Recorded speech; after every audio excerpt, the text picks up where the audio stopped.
B perlu disalur tanpa sebarang pemotongan. Assalamualaikum dan salam Malaysia Melayani. Zoo negara boleh dijadikan medan pendidikan dan pengajaran empirikal dan justeru Perdana Menteri Datuk Seri Anwar Ibrahim menggalakkan pengunjung menggunakan peluang sebaiknya bagi mendapatkan sebanyak mungkin ilmu dan informasi sepanjang berkunjung ke taman haiwan itu. Ada 50 penerangan dalam masa 3-4 jam, tak mungkin dapat difahami atau diingat semuanya. Jadi saya minta di antara pengurus, bila anak-anak sekolah itu masuk, pesan sama ada nota buku catatan atau telefon untuk mencatat ilmu yang disampaikan, ya.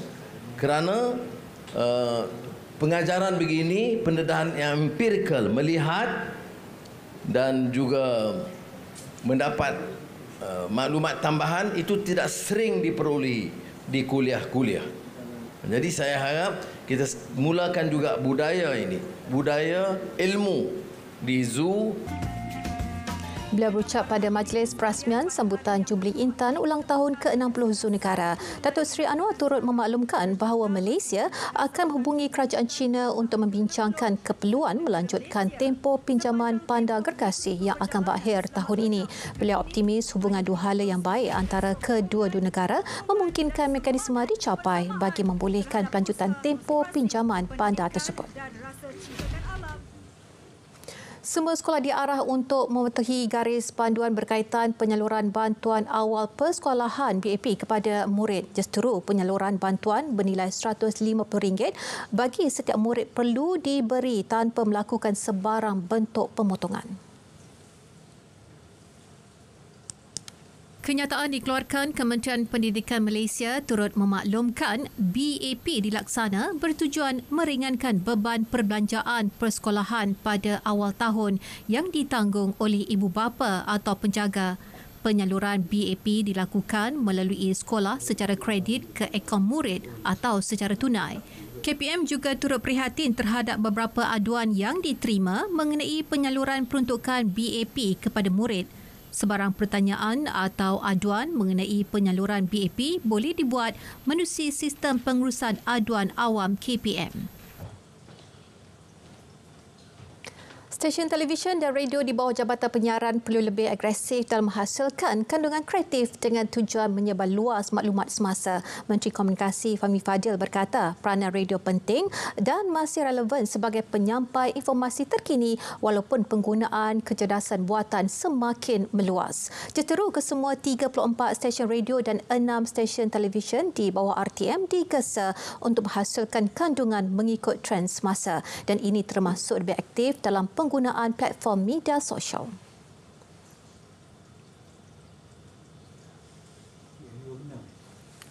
Negeri penduduknya masih mendengar radio. Radio menjadi salah satu daripada sumber maklumat yang sangat penting. Ya, dan juga sumber hiburan yang sangat penting. Ya, dan walaupun sekarang mungkin orang tak duduk depan radio set ataupun duduk dalam kereta untuk mendengar. Sekarang ni saya tengok dalam TikTok pun dah ada Melaka FM. Jadi dia ada di mana-mana. Maksudnya kita perlu pastikan radio-radio sebagai penghasil konten itu boleh menghasilkan bahan ataupun konten yang ingin diterima ataupun diperlukan oleh rakyat di kawasan itu, di negeri itu. Program Kampung Digital berpotensi untuk dilaksana di seluruh negara jika ia berjaya dilakukan di Melaka. Menteri Komunikasi Fahmi Fadil berkata pihaknya bersedia untuk membantu kerajaan negeri membangunkan kampung digital yang dilihat sebagai sebuah projek moden sesuai dengan perkembangan semasa. Perbincangan mengenai perkara itu turut dibincangkan menerusi pertemuan dengan Ketua Menteri Melaka, Datuk Seri Abdul Rauf Yusof.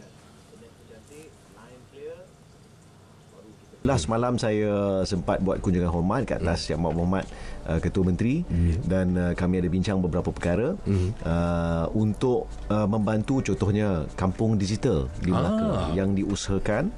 Satu program yang sangat-sangat baik.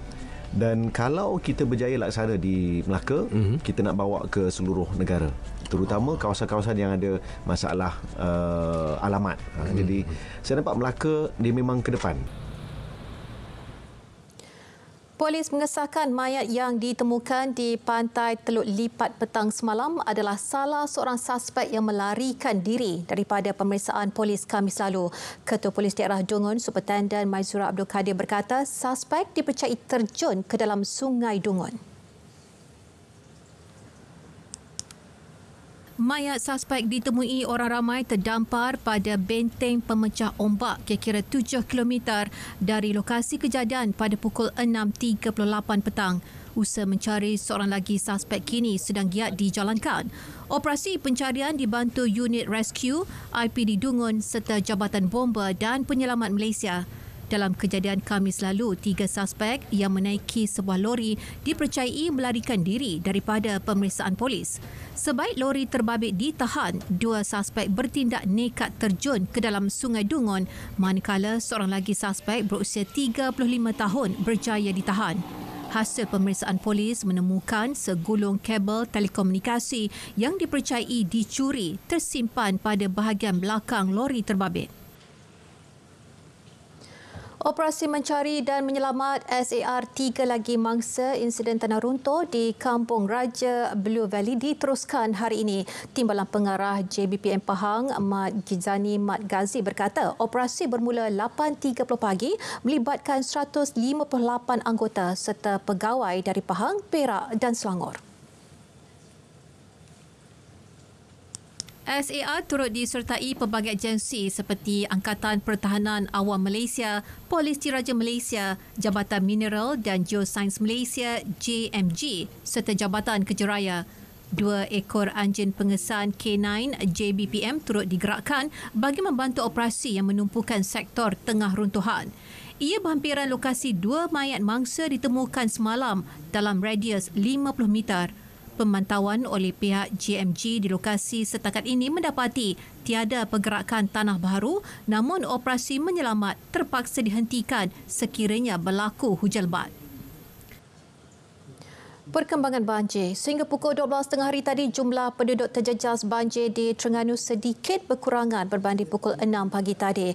Dan Sekretariat Jawatankuasa Pengurusan Bencana Negeri memaklumkan 359 keluarga masih ditempatkan di 13 PPS. Dan setakat ini 3 daerah terjejas iaitu Dungun, Hulu Terengganu dan Besut. Banjir disetiu pulih sepenuhnya selepas kesemua penduduk terjejas pulang ke rumah masing-masing pagi tadi. Bagaimanapun, di Dungun mencatat peningkatan penduduk terjejas banjir iaitu 1,191 orang, manakala lain-lain daerah seperti Besut dan Hulu Terengganu menunjukkan penurunan ketara. Di Kelantan pula, 295 penduduk terjejas direkodkan setakat pukul 12.30 hari tadi.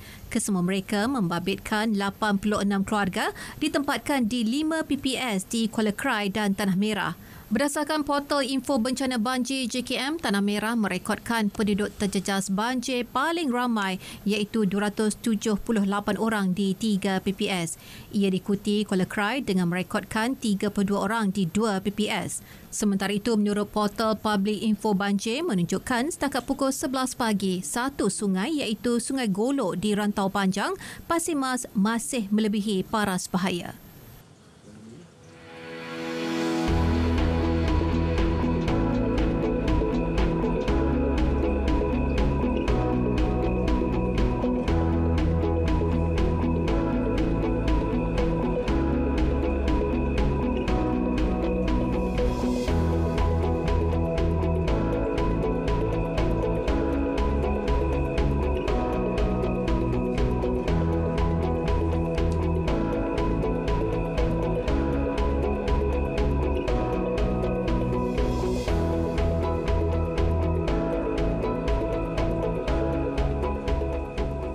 Kebergantungan terhadap peranti pintar dan internet kini menjadi sebahagian keperluan seharian. Namun, penggunaan secara berlebihan dan tidak terkawal mengancam kesihatan mental khususnya golongan muda. Wartawan Suhail Muhammad Noor ada laporannya.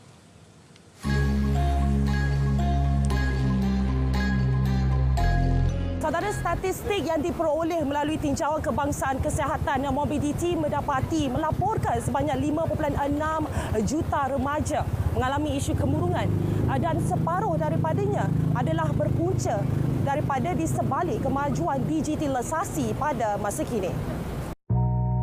Berapa lama tempoh penggunaan telefon awak pada mungkin untuk sehari?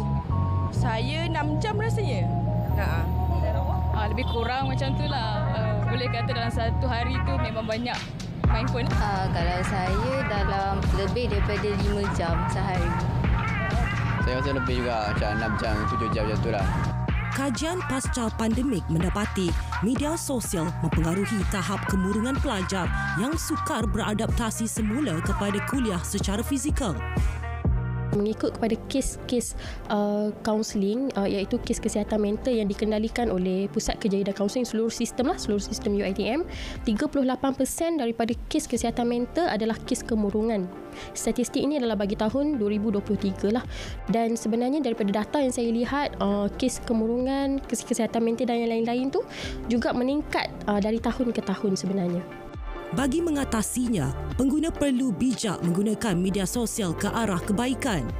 Saya juga percaya bahawa kita menggunakan media sosial ni kepada arah yang lebih baik. Contohnya mempromosikan perkara-perkara ilmiah, mempromosikan perkara-perkara akademik. Penyusunan masa tu and also priority tu sangat penting. Kita terlibat dengan mana-mana organisasi atau mana-mana persatuan untuk meningkatkan kepimpinan kita. Perkembangan emosi yang baik dalam kalangan remaja juga perlu ditingkatkan. Secara tidak langsung, menyumbang kepada perkembangan kesihatan mental yang lebih positif. Kita sepatutnya berinteraksi secara fizikal dengan diorang dengan lebih kerap. Jangan duduk menyendiri lagi. Kita dah nombor kuranglah dari segi pembelajaran secara digital tu. Jadi kita cuba untuk bersama dengan rakan sebaya kita secara fizikal intact itu, kerana mata bertatap mata, human touch itu lebih bermakna dan memberi rasa yang lebih positif. Secara asasnya, penggunaan teknologi digital yang lebih seimbang perlu dipraktikkan. Di sebalik cabaran perubahan teknologi serba pantas, tumpuan terhadap kesihatan mental pengguna tidak boleh diabaikan. Laporan Suhail Muhammad Noor, RTM.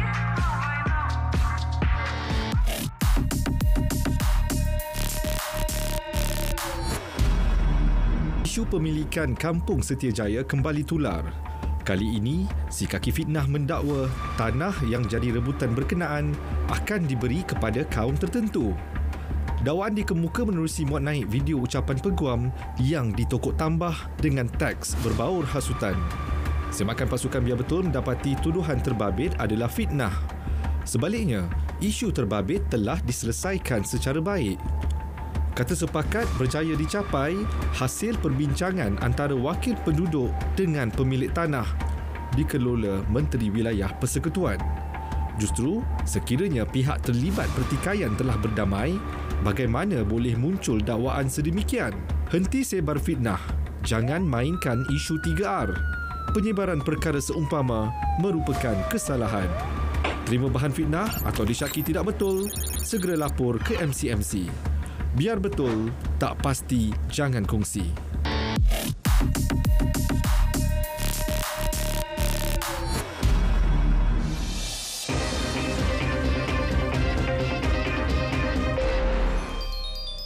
Pengekalan kadar dasar semalaman OPR bakal merangsang pertumbuhan ekonomi dan memastikan sasaran keluaran dalam negara kasar tahun ini mampu dicapai.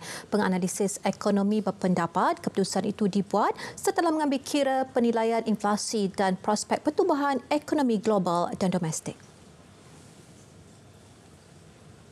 Jadi ini penting untuk kita mengambil kira, terutamanya keputusan-keputusan terhadap OPR ini di masa hadapan, supaya kita akan memastikan bahawa momentum pertumbuhan ekonomi bukan sahaja dapat dikekalkan tetapi dapat ditingkatkan, untuk memastikan bahawa kita mempunyai usaha untuk mencipta lagi banyak peluang pekerjaan dan juga meningkatkan aktiviti pelaburan dan perniagaan di negara kita. Sementara itu, Pensyarakanan Politik Ekonomi UiTM Sabah, Profesor Madya Dr. Firdausi Sufian berkata, kadar OPR semasa yang kekal sejak Mei tahun lalu telah berjaya mengurangkan inflasi dan mencerminkan kredibiliti BNM dalam menguruskannya. Dengan kadar 3% ini sudah tentu saya percaya dapat menyokong perbelanjaan dan juga pelaburan sektor swasta dan juga awam, walaupun kita akui bahawa memang keadaan ekonomi global ini masih lagi agak mencabar ketika ini, ya. Jadi mengekalkan 3% ini sudah tentu dapat menyokong agenda pertumbuhan ekonomi negara dengan pelan-pelan yang kita ada dan telah diperkenalkan. Rabu lalu, Jawatankuasa Dasar Monetari Bank Negara Malaysia mengumumkan OPR kekal pada 3% dalam mesyuarat pertamanya tahun ini. Bank Islamik menyokong usahawan mikro tempatan menerusi program iTekad. Inisiatif ini diperluas selepas kejayaan program iTekad Bank Islamik sebelum ini di negeri Selangor dan Johor. Melalui kenyataan, institusi keuangan itu memaklumkan pengagihan modal awal berjumlah RM250,000 kepada penerima di Perak dilaksanakan menerusi program iTekad terkini. Inisiatif itu dilaksanakan dengan kerjasama Sekretariat Usahawan Negeri Perak dan disokong oleh Bank Negara Malaysia. Program iTekad ialah inisiatif pendanaan gabungan yang menyediakan pembiayaan mikro, wang modal serta pembelajaran kemahiran tambahan dan latihan berstruktur kepada usahawan mikro berpendapatan rendah. KJTS Group Berhad telah membuat penampilan pertama di pasaran East Bursa Malaysia dengan mencatat premium 75.9% berbanding harga tawaran awam permulaan IPO sebanyak 27 sen. Syarikat penyedia perkhidmatan sokongan bangunan itu menyasarkan pertumbuhan 2 angka pada tahun ini dipacu peningkatan permintaan terhadap perkhidmatan pengurusan tenaga. Perbincangan dengan beberapa syarikat pusat data juga dibuat bagi menjalin kerjasama susulan peningkatan permintaan yang turut memacu pertumbuhan pasaran di strata Asia Tenggara. We also need to be very selective in terms of the profitability and who are we dealing with. We have to be very careful with the funds that we raise. Hasil IPO yang dikumpulkan itu akan dimanfaatkan bagi tujuan memperluas perniagaan dalam segmen tenaga penyejukan dan pengembangan pejabat di Malaysia, Thailand dan Singapura.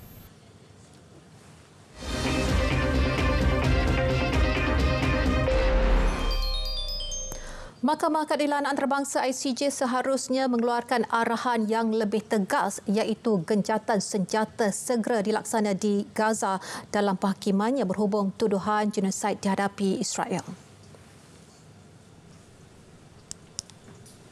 Menteri Hubungan Antarabangsa Afrika Selatan Naledi Pandor berkata pihaknya bagaimanapun tidak kecewa dengan keputusan yang dikeluarkan ICJ.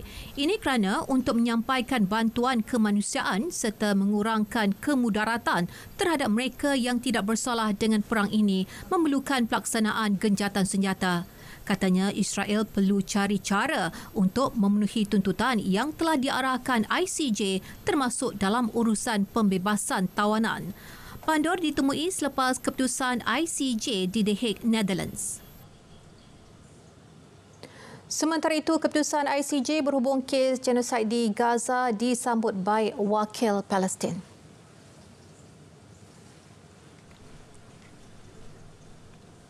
Menurut Timbalan Menterinya Ammar Hijazi, perintah ICJ terhadap penjajah Israel itu mengiktiraf situasi buruk yang sedang berlaku di Gaza. Ia turut membuktikan ICJ yakin dengan kes di bawah Afrika Selatan yang telah dikemukakan berdasarkan fakta dan undang-undang bahawa berlakunya pembunuhan beramai-ramai rakyat Palestin. Ini bermakna derita dan tangisan rakyat Palestin didengari oleh Mahkamah Dunia itu. sekaligus menolak sikap berat sebelah yang diamalkan setengah pihak selain memberi tamparan kepada Israel dan sekutunya. Pentadbiran Presiden Amerika Syarikat Joe Biden berdepan saman atas pertuduhan gagal menghalang genosid terhadap rakyat Palestin dan tuntutan yang dibuat di Mahkamah Persekutuan di California itu dibuat terhadap Biden, setiausaha Antony Blinken serta Setiausaha Pertahanan Lloyd Austin. Saman difalkan beberapa individu dan organisasi hak asasi Palestin. Tuntutan menggesa Amerika Syarikat untuk penuhi tanggungjawab agar patuh undang-undang antarabangsa menerusi sokongan tanpa syaratnya kepada Israel hingga mengakibatkan pembunuhan beramai-ramai rakyat Palestin. Jabatan Kehakiman kemudian berhujah pihaknya perlu mempertimbang bidang kuasa perlembagaan berhubung dasar luar Amerika dalam konflik di Gaza. Mahkamah Manhattan perintah bekas Amerika Syarikat Donald Trump untuk bayar $83.3 juta Amerika kepada penulis E. Jean Carroll selepas kalah kes saman fitnah. Tuduhan difailkan pada 2019 mendakwa Trump telah mengeluarkan kenyataan hingga menjejaskan reputasi Carroll selaku penulis yang boleh dipercayai apabila bekas Presiden Amerika itu menafikan pernah merogol penulis tersebut. Bayaran itu melebihi daripada apa yang telah dituntut Carroll iaitu minimum $10 juta. Hakim membuat keputusan tersebut kurang dari 3 jam selepas 5 hari perbicaraan berlangsung. Trump yang tidak menghadiri semasa keputusan dibacakan memberitahu menerusi media sosialnya dia akan membuat rayuan berhubung perintah mahkamah berkenaan. Kes ini sekaligus menambah kesukaran buat Trump untuk menawan semula Rumah Putih menjelang pilihan raya Presiden November nanti. Sekurang-kurangnya 2 orang maut dalam tanah runtuh akibat hujan lebat di selatan Peru pada Khamis. 2 mangsa tersebut adalah wanita warga emas dan anak perempuannya yang tertimbus di dalam rumah mereka. Menurut Pusat Operasi Bencana Kebangsaan, tanah runtuh tersebut berlaku di daerah Marchamba yang turut merosakkan rumah berdekatan. Di Cancamayo di tengah Peru, air banjir memasuki rumah, memusnahkan harta benda dan merobohkan dinding. Di Apurimac, hujan lebat menyebabkan air sungai melimpah hingga memutuskan akses ke ibu kota wilayah itu selepas lebuh raya runtuh. Di Huánuco di wilayah utara tengah, kenderaan kargo terperangkap selepas runtuhan salji menghalang jalan.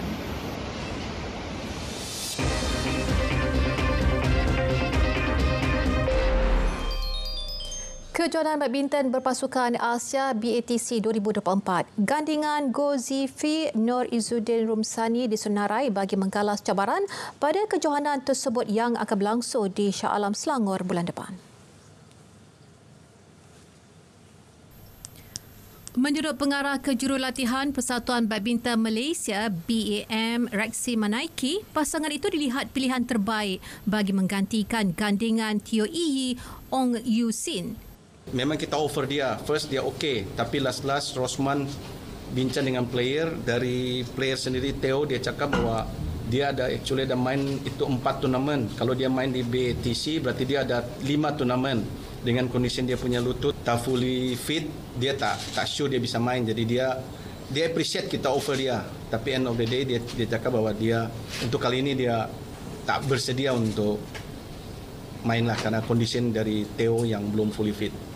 Kategori bergula lelaki turut dibarisi gandingan Aaron Chia Sowoyik dan Chun Hon Jan Haikal Nazri. Sementara itu, bagi kategori persorangan lelaki, BAM menyenaraikan Lee Zijia, Eng Ziyong dan Eugene Iwi. Bagi pasukan wanita pula, cabaran akan digalas Goh Ji Wei, K. Letchana, Wong Li Chin dan Siti Nur Syuhaini Azman. Manakala pasangan perlitan Mtina, Teo Mezing, Goh Pei Ki, Lau Yi Juan dan Tan Ziyi akan memperkuat barisan bergu wanita. Kejohanan dijadual berlangsung mulai 13 hingga 18 Februari depan. Dalam perkembangan sama, Persatuan Badminton Malaysia BAM membuat keputusan menggantikan pemain persorangan Justin Ho dengan Leong Junhao untuk kejohanan berpasukan badminton Asia. Justin dimaklumkan mengalami kecederaan pada lutut kanannya dan mungkin mengambil sedikit masa untuk pulih. Dengan tarikh akhir mendaftar pemain berakhir semalam, BAM memutuskan untuk membawa masuk Leong Junhao sebagai pengganti. Justin telah dinasihatkan oleh doktor untuk mengelak daripada menyertai sebarang pertandingan berintensiti tinggi dalam beberapa minggu akan datang.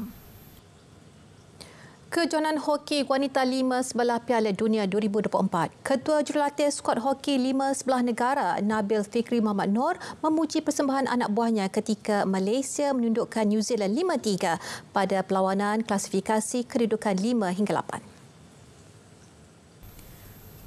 Pada aksi berkenaan, New Zealand terlebih dahulu di hadapan menerusi Oriwa Happy pada minit keempat sebelum Elia Ilyas menyamakan kedudukan seminit kemudian. Malaysia Tigers terus mengasak menambah 2 gol menerusi Nur Zafirah Abdul Aziz dan Dian Nazeri menjadikan kedudukan 3-1 memasuki rehat. New Zealand berjaya merapatkan kedudukan pada babak berikutnya menerusi jaringan tambahan Oriwa dan Lia Arthur. Namun 2 gol tambahan yang dijaringkan Nur Zafirah dan Syafiqah Mat Isa sudah cukup mengesahkan kemenangan buat skuad negara. Bukan mudah untuk bangkit semula selepas tewas di peringkat suku akhir. Namun pemain menunjukkan satu semangat yang tinggi untuk mencapai kemenangan ini kerana kita tahu objektif kita pada perlawanan klasifikasi ini adalah untuk mendapat tempat yang paling baik. Keputusan ini menyaksikan Malaysia akan ke perlawanan penentuan kedudukan 5-6 bertemu Uruguay yang akan berlangsung hari ini jam 10 malam waktu Malaysia. TNB Liga Hoki Malaysia. Pasukan Malaysia University menyasarkan gelaran juara selepas 2 musim sekadar bergelar naib juara. Skuad bimbingan Lailin Abu Hassan itu turut menyasarkan satu lagi trofi tambahan bagi musim ini iaitu Piala Sumbangsih ataupun Piala Vivian Mesos. 22 pemain bakal menggalas tugas berkenaan yang akan berdepan cabaran daripada 9 pasukan yang turut mengesahkan penyertaan bagi musim ini. Mereka akan membuka kempen berdepan Persatuan Hoki Terengganu T di Bukit Jalil 1 Februari ini. Malaysia University sebelum ini dikenali dengan nama PKS Unitan itu meraih tempat keempat dalam saingan Liga dan Piala Vivian Mesos pada 2019 dan menjuarai Piala Vivian Mesos pada tahun berikutnya. Musim 2021, mereka meraih pencapaian sama seperti musim 2020. Pasukan itu sekali lagi bertukar nama sebagai KPT Unitan Thunderbolts dan muncul naib juara Liga 2022 namun beraksi cemerlang dalam Piala Vivian Mesos dengan muncul juara. Mereka mengekalkan pencapaian naib juara Liga pada musim 2023 namun gagal mempertahankan Piala Vivian Mesos. Pengurus Liverpool Jurgen Klopp bakal tinggalkan The Reds pada penghujung musim ini. Pengumuman mengejutkan itu dibuat kerana beliau kini semakin kehilangan tenaga dan tidak mampu lagi meneruskan tugas sebagai pengurus kelab itu. Tambahnya, biarpun ramai yang terkejut dengan keputusan itu, namun ia adalah sesuatu yang perlu beliau lakukan. Pengendali dari Jerman itu mengambil alih tugas di Anfield pada Oktober 2015. Antara pencapaiannya bersama The Reds adalah menjuarai Liga Perdana Inggeris dan Liga Juara-Juara. Baik, berita tengah hari berakhir di sini. Dari Sungai ke Segara, Palestin pasti merdeka. Dengan itu, Assalamualaikum. Malaysia Madani, tekad perpaduan penuh harap.